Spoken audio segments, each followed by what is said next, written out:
ইমাম গাজ্জালী রহমাতুল্লাহি আলাইহি রাতের বেলা তাহাজ্জুদ নামাজ পড়ে উনি জিকির করতেছে। এমন সময় শয়তান গেছে তার বাড়িতে, যায় বলতেছে, বাড়িতে কেউ আছেন? হ্যাঁ আসি। আপনি কে? আনা রব্বুকা, আমি আপনার রব, আমি আপনার আল্লাহ। মানে এমন মধুর কণ্ঠে ডাকতেছে। কেন আসছেন? তোমার ইবাদত বন্দেগীতে আমি আল্লাহ রাজি হইয়া খুশি হইয়া জান্নাত থেকে একটা গাধা লইছে। গাধা জান্নাত থেকে আনছে না শয়তান, তো একটা গাধা নিয়ে আসছে আর বলছে যে আমি তোমার ইবাদতে খুশি হইয়া আজকে আমি জান্নাত থেকে তোমার জন্য একটা বুরাক নিয়ে আসছি, তোমাকে নিয়ে যাওয়ার জন্য আমি এসেছি। তো ইমাম গাজ্জালী উনি তো আর বুঝার বাকি নেই যে কোন রঙের আল্লাহ যে আইছে। ইমাম গাজ্জালী ডাক দিয়ে কয়, আল্লাহ ঠিক আছে, আপনি একটু দাঁড়ান, বাইরে আমি আসতেছি। ঘরের ভিতর থেকে খেজুর ডাল রয়েছে, লইয়া পিছন দিক থেকে ঠাস ঠাস করে এমন বাড়ি দিছে। এই আদমে দৌড়তাছে আর কইতাছে যে ইমাম গাজ্জালী, আজকে তুমি তোমার এলেমের কারণে তুমি বাচ্চা গেছো। ইমাম গাজ্জালী কই, না, তুমি আমার এই জায়গার মধ্যেও ধোঁকা দিতেছো। আমি আমার এলেমের জন্য, শয়তানের তো ইবলিসের তো 104খানা কিতাবের হাফেজ ছিল, এরপরও কিন্তু সে মইরা গিয়া বাচ্চা গেছে ইবলিস।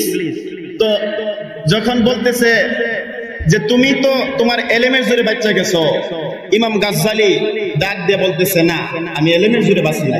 যদি কোনো সময় কোনো ভালো কাজ করেন বা কোনো সময় একটা নেক কাজ করেন বা মানুষের উপকার করেন, তাহলে একটা বিপদ থেকে যদি উদ্ধার হন, বলবেন যে আল্লাহ আমারে করাইছে, আল্লাহ আমারে তার মাধ্যমে করাইছে, এটা আল্লাহ আমাকে করাইছে। অনেক সময় আমরা এরকম কথা বলে থাকি যে আমি দিকে কাজটা করতে পারছি, আনালে কেউ করতে পারতো না। মহিলারা অনেক সময় স্বামীর সাথে ঝগড়া করলে অনেক সময় একটা কথা বলে থাকে যে আমি দিকে তোমার ঘর করতেছি, দেখা যায় উনি এক স্বামীর ঘর করে আর কেউ করে না। যাই হোক, যখনই ইমাম গাজ্জালীর খেজুর ডালের বাড়ি খাইয়া যাইতেছে আর শয়তানে বলতেছে যে আদমের হাতে আমি বাড়ি খাইলাম, মার খাইলাম, এটার সুদ না দিয়ে আমি যাইতাম না। আবার হাঁটতে হাঁটতে যাইতেছে, আবার ওই এলাকার মধ্যে একজন আলেম না, সাধারণ মানুষ, উনি তাহাজ্জুদ পড়ে ইবাদত করতে করতে অনেক উপরে উঠে গেছে, কিন্তু উনি আলেম না, সাধারণ একজন মানুষ। তার বাড়িতে গেছে, মধুর কণ্ঠে শয়তান ডাক দিয়ে বলতেছে যে বাড়িতে কেউ আছেন? হ্যাঁ আসি। আপনি কে? আমি হচ্ছে তোমার আল্লাহ, তোমার রব, আমি তোমার ইবাদতে খুশি হইয়া একটা গাধা লইয়া গেছে।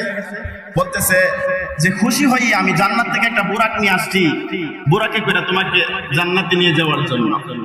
তো ওই ব্যক্তি তো সাধারণ কোনো কিছু বুঝছে না, উনি কয় আচ্ছা ঠিক আছে আপনি দাঁড়ান, ঠাস কিরা গিয়া ওই বুরাকের উপরে গাধার উপরে উঠতে গেছে। এবার শয়তানে ওই টান দিল বুরাক, এমন টান দেওয়া দিছে যা ওই দিক দিয়া বাজারের নিচে দিয়া, বড়ি গাছের নিচে দিয়া, মানে যত কাদা সাদা আগান বাগান আছে ওই দিক দিয়া প্রথম টানে তার টুকু বেরিয়েছে। দেখো আল্লাহ টুকু বেরিয়েছে, দেখো অসুবিধা নেই, জান্নাতের মধ্যে বহুত আছে। আরেকটু সামনে যাওয়ার পরে যখন ডালো ডোলো লাগিয়ে কাপড় শরীরের পাঞ্জাবি পর্যন্ত ছিঁড়ে গেছে, কিন্তু আল্লাহ পাঞ্জাবি অসুবিধা নেই, জান্নাতের মধ্যে রেশমি কাপড় দিয়া জামা বানাই দিব, অসুবিধা নাই।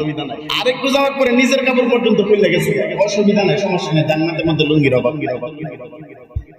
এমন ভাবে যখন বলছে, তখন সারা রাত্র তারে দৌড়াইতে দৌড়াইতে দৌড়াইতে দৌড়াইতে উলঙ্গ অবস্থায়, শয়তান তো তারে উলঙ্গ অবস্থায় সারাটা রাত্র দৌড়াইয়া ফজরের আজানের যখন টাইম হবে, আজান দিলে কিন্তু শয়তান থাকতে পারে না। আজান দিলে তিনজনের অসুবিধা হবে। একটা হলো শয়তান যেটা কুকুরের মুখের মধ্যে আজানের সময় গিয়ে বর করে। আমাদের এলাকার মধ্যে অনেক সময় ফজরের সময় বা এশারের সময় আজান দিলে কুকুর দেখবেন হু করে একটা ডাক মারে। এটা শয়তানকে মুখের মধ্যে বর করলে কুকুর আর সহ্য করতে পারে না, তখন কুকুরে ডাক করে। 2 নম্বর হলো গাধা। গাধা এটা তো বাংলাদেশে নাই, ভারত পাকিস্তানের মধ্যে আছে। এই গাধা শ্বাস টানতেও সারে, ভিতরে নিতেও সারে, বাইরে নিতেও সারে, মানে গাধার এমন আওয়াজ আজানের সময়, তার ডাকের সুরে আজানে শোনা যায়। 3 নম্বর হইলো বেহায়া মহিলা। আজানের সময় অনেকে ঝগড়া করে। তো যখন আজান দিয়ে দিবে, শয়তান মনে মনে এখন তো আমার সময় হয়ে গেছে, এখন তো আমার চলে যাইতে হবে। তো শয়তান ডাক দিয়ে কয়েক কাজ করো, ওনারে ঘুরাইতে ঘুরাইতে ওনার বাড়ির সামনে যে গোবর ছিল, ওই গোবরের গাতার মধ্যে নাভি পর্যন্ত গাইরা বলতেছে তুমি এখানে থাকো, আল্লাহ কইছি সিদরাতুল মুনতাহা, তুমি এই জায়গার মধ্যে থাকো। এখন আর বুরাক না, এখন রফ রফ, সিদরাতুল মুনতাহার পরে তো রফ রফ, আমি তোমাকে এখন রফ রফে নিয়ে যাব। তো শয়তান ডাক দিয়া কয়, তারে নাভি পর্যন্ত গাড়ছে গোবরের তলে গাইরা, কাপড় তো আর নাই, মাথার মধ্যে একটা খোলই দিয়া পরে শয়তান চলে গেছে। ফজরের ওয়াক্ত হয়ে যাচ্ছে, আজান দিয়া লাইছে, সূর্য উঠে গেছে, গান বুড়ি ডাক দিয়া কি ব্যাপার, বুড়া তো কোনো সময় ঘর থেকে বাইরে না, আজকে কই গেল? ঘর থেকে বাহির হইয়া দেখে গোবরের টালের মধ্যে কেটে জানি দাঁড়ায় রয়েছে, মাথার মধ্যে খুলি, চেহারা চিনা যায় না। ভাই আপনি কে? কথা বলেন না, তুমি কে? আমি কে মানে? আমি আমি আসছি সিদরাতুল মুনতাহায়। ও মনে মনে কই তুমি সিদরাতুল মুনতাহা না, তুমি গবরাতুল মুনতাহায় আছো। সঙ্গে আসার আলোচনা না। শয়তান ইন্নাহু লাকুম আদুউম মুবিন, শয়তান হচ্ছে আমাদের শত্রু। লা তাত্তাবিউ খুতুওয়াতিশ শাইতান, শয়তান যদি আমাদেরকে বলে মসজিদ বানানোর জন্য, মসজিদ বানানো যাবে না। শয়তান যদি আমাদেরকে বলে নামাজ পড়ার জন্য, নামাজ পড়া যাবে না। শয়তান যদি আমাদেরকে বলে জিকির করার জন্য, করা যাবে না। মানে শয়তান যতই ভালো কাজ করুক না কেন, আপনারা ঠিক এমন ভাবে ভালো কাজের লোক দেখে জান্নাতের কথা কইয়া নিয়ে জাহান্নামের মধ্যে নিয়ে ফালাই দেয়।